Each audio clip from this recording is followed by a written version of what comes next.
The border is secure. Which largely just tried to build a wall, an ineffective wall, along the border and couldn't even finish that in 4 years. We're certainly doing a lot more to secure the border and could be doing even more if Republicans would stop their obstruction. That's it. I'm going to just take one last. The border is secure. The border is secure. You know, just this week we had Kamala Harris who said that the border is secure. I mean, Jonathan, what would you have to say about that for actually living down here in Yuma? Well, I'd like to take the opportunity to invite Vice President Harris to come out to the border to actually see the 1,000 or so people that come across on a daily basis here in the Yuma sector. Believe it or not, the Biden administration and Kamala... Would you call the border secure? I think that there is no question that we have to do what the president and I asked Congress to do. Is the first request we made. are claiming the border is secure. Pass a bill to create a pathway to citizenship. The border is secure, but we also have a broken immigration system, in particular over the last 4 years before we came in, and it needs to be fixed. And the issues you see at the border? Oh, that's the Trump administration's fault. Administration, which largely just tried to build a wall, an ineffective wall, along the border and couldn't even finish that in 4 years. We're certainly doing a lot more to secure the border and could be doing even more if Republicans would stop their obstruction. That's it. I'm going to just take one last. Well, this Yuma resident has something to tell Kamala Harris, including how many different countries the people crossing the border are from. Okay, Jonathan, so we're out here. I'm joined with Jonathan Lyons, Yuma County Border Supervisor. And, just this week we had Kamala Harris who said that the border is secure. I mean, Jonathan, what would you have to say about that for actually living down here in Yuma? Well, I'd like to take the opportunity to invite Vice President Harris to come out to the border to actually see the 1,000 or so people that come across on a daily basis here in the Yuma sector. Right, and we're seeing it from how many countries were represented here down in Yuma alone? Probably this morning we have about 12 different countries. Yeah. We have 106 in total that we've logged and registered so far, 17 from special interest countries. Yeah, I mean, this is a disaster at this point, and what you're seeing is that they're lined up, border patrols, going through their photos and a little bit of biometric information, and they're being put on a bus. And Jonathan, where do these buses ultimately take them? Ultimately, from right here, they're going to be processed at Border Patrol. Some will be lateral transferred to Tucson or to Phoenix or to the Imperial Valley for processing. And then after that, they're released to the NGOs, International Rescue Center and others, while they await transportation to their final destination. Sure. And so our Vice President, Kamala Harris, has said that this is a secure border. What do you have to say to that? Absolutely and emphatically, there is no way. That's right. That is a true statement. Wow. Of course this is a national security threat, but they'd rather blame half the country for voting for the other party, moms at a parent-teacher conference afraid of psychotic teachers, and in some cases people who opposed forced masking, closure of schools, and lockdowns. That's where all their focus is. Meanwhile, hundreds of different nations have people entering illegally into our country. Probably this morning we have about 12 different countries. Yeah. We have 106 in total that we've logged and registered so far, 17 from special interest countries. And not only are they not doing anything about it, but they're obviously lying about doing a good job at the border. What a joke. We'll talk about it more. The live show starts now. I want to take the most aggressive action ever to confront the climate crisis and increase our energy security, ever in the whole world. And that's not hyperbole, that's a fact. It's the Dream Rare Podcast. Welcome to the show. The way to get the news at the desk or on the road. Let's go. God is great and success in our control. The world is crazy, but we get better from obstacles. It's the Dream Rare Podcast. Welcome to the show. The way to get the news at the desk or on the road. Let's go. God is great and success in our control. The world is crazy, but we get better from obstacles. Yeah. What's going on, everybody? Welcome to the Dream Rare Podcast. If you're on YouTube, I'm back on YouTube. I'm probably going to try to do something with Rumble and just start doing on Rumble live streams more. For those who don't know, I just want to cover this real quick before I get to the border main story. So I got a strike on my channel. They pulled up some old video I did about a Bill Gates fact check where I read aloud a mainstream media fact check of Bill Gates in Sweden. I don't even remember doing this video, so it must have been like a year ago, 8 months ago. It wasn't even a recent video. And they went back 8 months or a year and gave me a strike. and told me that the strike was because I disagreed with the World Health Organization on a video that I don't even remember making months ago. I just want to show them this real quick. It's just important for context reasons and historical reasons if this video gets archived. I just want to show people, this is Miami Herald. Do healthy children need COVID vaccine boosters? The CDC and the World Health Organization disagree, pointing out that the CDC and the World Health Organization don't always agree. Would you dare suspend the CDC's channel, go back 9 months and correct them on either an error they made or something that they didn't make just because they disagreed with the World Health Organization? I mean, this is how dumb these people are.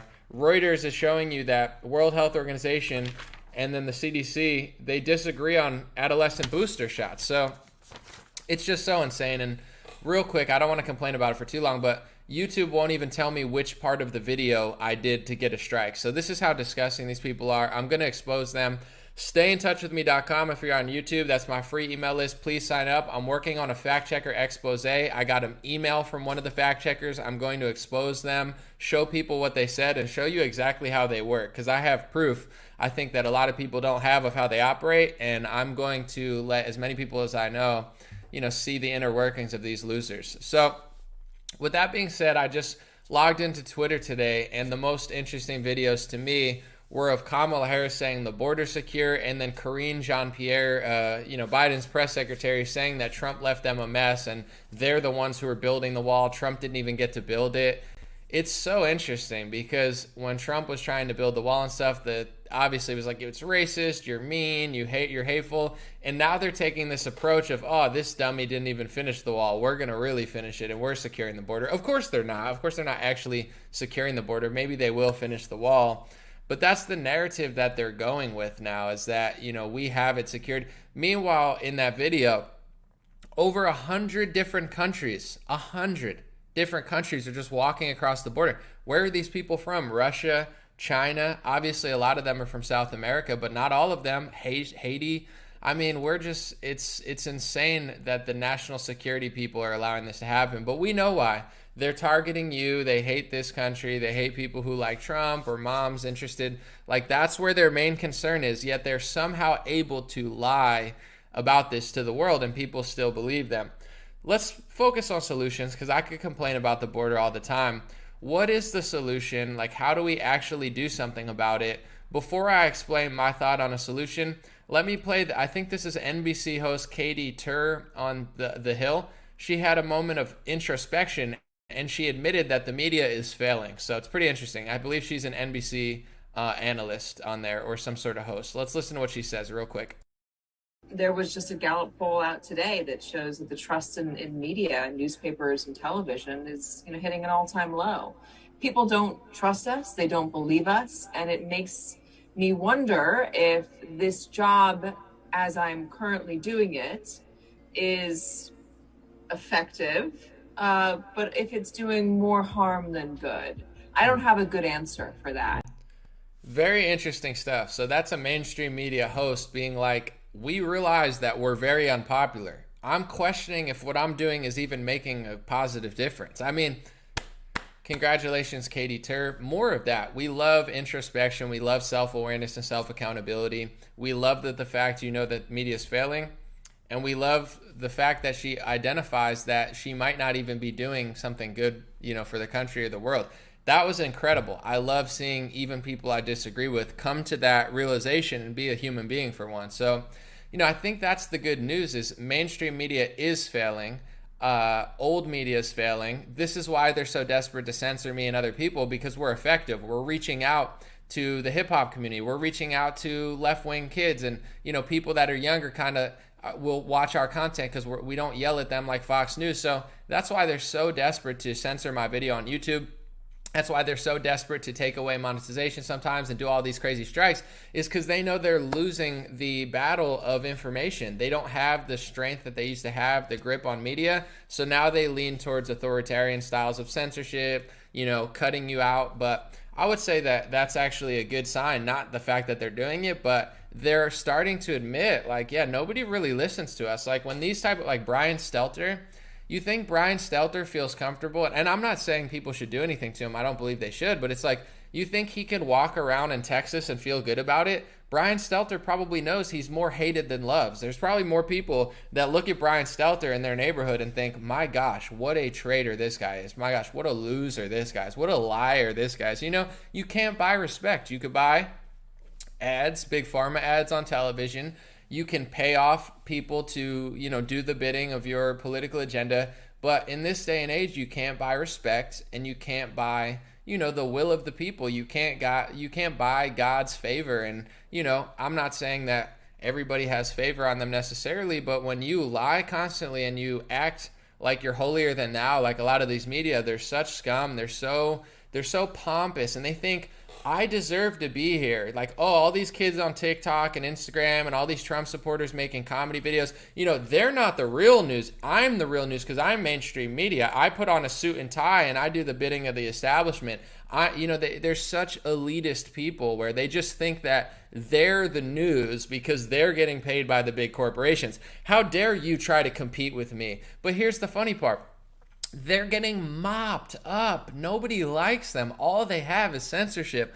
All they have is this manipulation of media to kick our videos down and shadow ban them on YouTube and prop their videos up as the trusted news source. Without the algorithms being rigged in the favor of mainstream media, they're getting mopped, just like they're getting mopped by Fox News. Fox News is mainstream media, but Fox News is mopping the crappier networks. Tucker Carlson is mopping these people. People on TikTok just dancing or doing their political opinion, regular like Republican activists, are destroying them. So all they have is this smug attitude of like news supremacy where they are justified by, you know, this illusion, matrix illusion they're propping up that they can't be questioned. Everything that goes against them is a conspiracy theory. Everything that they say is right.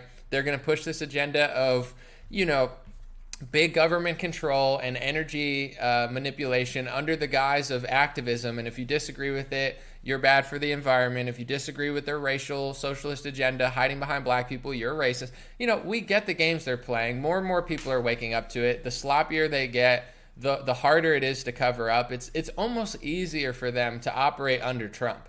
Because when Trump's there, it's all about Trump. We're the opposition party fighting Trump.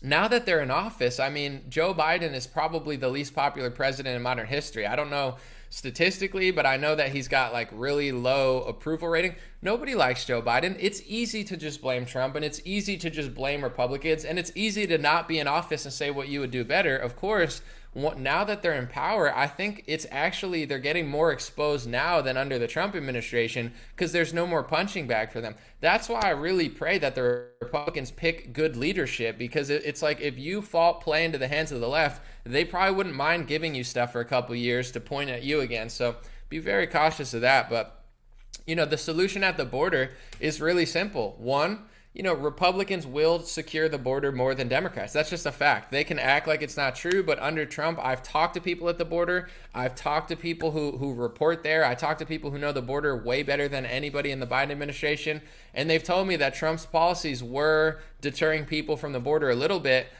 more than this idea that they can come across and go hang out with NGOs and get a court case. And, you know, Trump did provide some sort of resistance, not just the wall, but the president has the power to turn on and off certain switches of how to handle people at the border. So that's one way to help it. But really, I always talk about this, and I don't have all the answers. I want you to be creative and hopefully make a difference somehow too. But we need to shift the consciousness of humanity, or the consciousness of America, where enough people care that hundreds of different countries are having people come across our border. This is crazy. I mean, this is a bipartisan issue. Say you think Russia's taking over the world and you hate Putin, then why would you have an open border where a Russian, agent can come across the border? Say you're nervous because a bunch of illegals are coming from Mexico and South America. Obviously, you already get the border, but it's like, I don't understand why enough people don't care about this, and I think it's because of the framing of the conversation.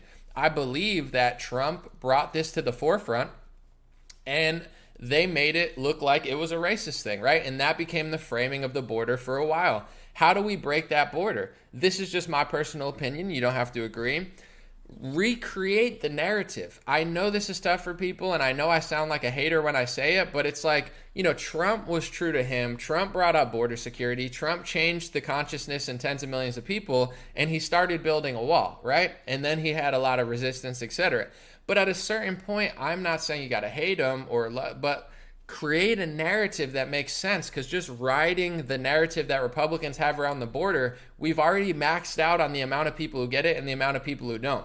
And it's time to explain it in your own way. Use your God-given talents and, perhaps your own identity to try to get in a different way the message across. Because maybe I'm naive, maybe I'm foolish, but I believe if you put me in a room of 10,000 left-wingers who hate Trump and think the border's racist, I think I could convince a lot of them. Not all of them. A lot of people are stubborn, but if you talk about it in the same way that Trump and Republicans talk about it, you're only going to reach so many people. Whereas I think that guy did a good job where he's like, dude, there's 100 people come across the border. We need journalists like Jorge Ventura down there. I know Drew Hernandez, my friend Kalen.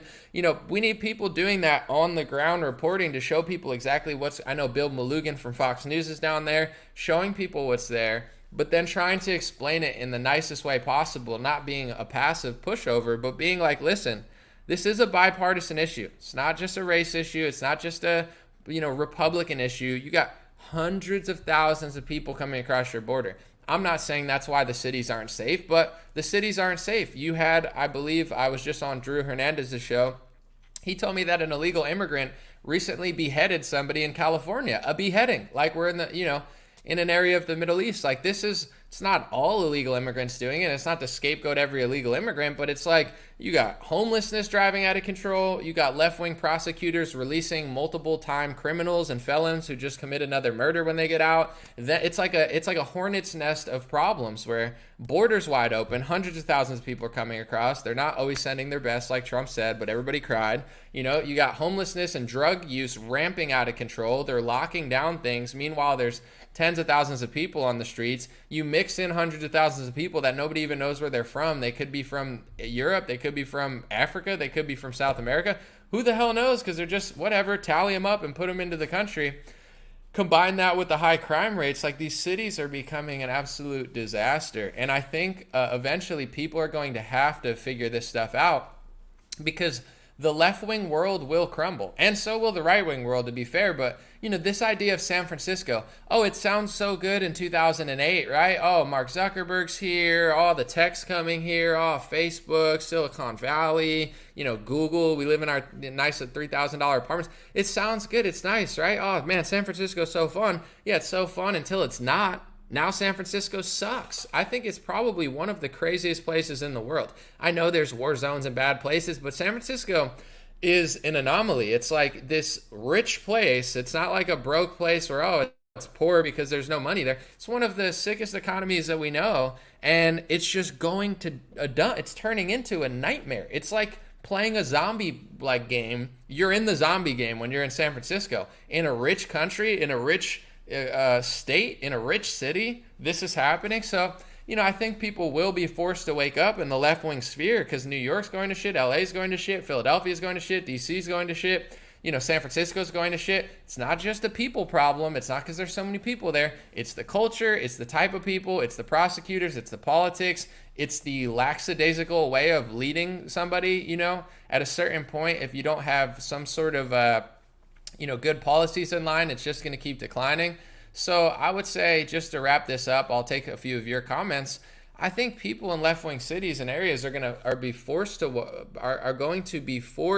wake up, because their world and their reality is going to shatter. It doesn't exist anymore. This cool, awesome city vibe in LA, and say, no, it sucks. You just had a guy get shot yesterday in Inglewood at a Chicken and Waffles. PNB Rock, a famous rapper, his allegedly the girl he's with is posting the geolocation when he's already getting robbed. It's like, dude, the streets are not safe anymore, especially a lot of these rappers, they act like, oh, the police are so bad and white America's so bad. How many black rappers recently have died at the hands of another black person in the last 2 years? I could count like 20 famous rappers that have been killed by a black guy. I'm not saying to blame race or anything, but this cultural bullshit, excuse my language, oh, it's the cops killing us. I'm not a big cop fanatic, like, oh my God, they're all here. There's some bad cops, there's some good cops. It's a tough job. I wouldn't want to do it. It's not easy, and I respect people who do a good job. With that being said, you can criticize the cop, but you're lying to yourself if oh, it's the police that's really out to get us. No, it's your own people. It's your own neighborhood. It's your own cities. That's the problem. I'm not saying it's like there's no other problem in the world, but how many rappers are willing to stand up and say, us killing each other is actually a bigger problem than police? You wouldn't dare say that in the hip hop world. It's all fake. They're just brainwashing the kids to be savages. They're brainwashing the kids to commit petty crimes. Then the kids grow up and commit petty crimes, and then they blame the police. It's like, I'm not saying the police and white people aren't to blame at all, or bankers. Feel free to blame whoever you want. The blame can go around, but you're not going to blame yourself and your crappy leaders who take the big money from the record labels to commit atrocities in cultural just blasphemy to their own people, telling kids who grow up without parents that this is how you be cool, this is the lifestyle. It's weak, it's pathetic, and I'm sorry, I don't really care. I love people, so I'm gonna say it. You look at other communities, it's like you had the Italian mob. Obviously, I'm not saying it was good or anything, but it was organized. You have other countries, there's organized crime. It's not like people are killing each other over Jordans and chicken and waffles. I mean, it's pathetic, dude. People got to wake up and get out of this stuff. Like, it's not cool at all. It's not even like, I'm not saying organized crime is cool, but it's like, at least you're not just like killing kids in broad daylight in Chicago. Like, the gangs right now in the cities are evil, sloppy, and just like doing reckless stuff that isn't in any way, shape, or form benefiting the group. It's only just going to put you in a prison forever and hurt innocent people that have nothing to do with it and the children that you claim to care about. So it's like none of this stuff's going to change. The culture's promoting this wicked evilness to these people. They're buying it and acting like it's their culture, and everybody else who says otherwise. It's like, how many black rappers and singers do I have to see get shot before we admit that they're not getting killed by police or random Trump supporters? Like, make fun of Trump supporters if you want. I don't care. Make fun of white people or police. I'm not going to cry and call you racist. I don't care. I think there are people to be blamed as well for certain things, but it's like the elephant in the room that nobody wants to talk about. Sure, don't talk about it, but it's just going to keep happening. It's like the border. Yeah, we can not talk about the border, but when you have hundreds of thousands of people coming across the border, it's just a math equation. At a certain point, you're going to look around. Your city's not going to be a city. Your country's not going to be a country. The world you grew up in the 90s isn't going to be here anymore, and it's not going to be better. It's going to be worse. So, yeah, let's ignore everything happening in LA or San Francisco. Sure, you could lie to yourself. You could be a nice little scrawny hipster and tell yourself what a good person you are on the Twitter blogs. Sure, fine, I don't care. But eventually reality settles in. You couldn't pay me to live in San Francisco right now. It's a hell zone. And a lot of the people who grow up there, they don't even realize that's not how it should have been or how it was or how a neighborhood should be. Like, people are conditioned like, oh, this is just, I know I lived in LA for 7 years. You just like start to realize like, I guess this is just how big cities are. And then people come from Europe and they're like, no, dude, even like the worst city in Europe isn't even that bad. They're like, this homelessness is insane. You're like, oh, I thought it was normal. I've been here so long. I didn't even know there was another option. It's like, so we try to face the tough truths. The border is wide open. There's hundreds of different countries sending people across. The Biden administration's lying about it and getting away with it because I'm not really sure. I can't really put a finger on why, but my goal over the next couple of years, I have a few. One of them is to try to get through to people. That's the name of the game. When 90% of the country cares about the border, something will be done about it. If it's only 50% of the country and the other 40 can be swayed all the time, nothing's going to change. And we have to get rid of these controlled opposition dingbats out of the Republican Party, like Lindsey Graham and all these other idiots.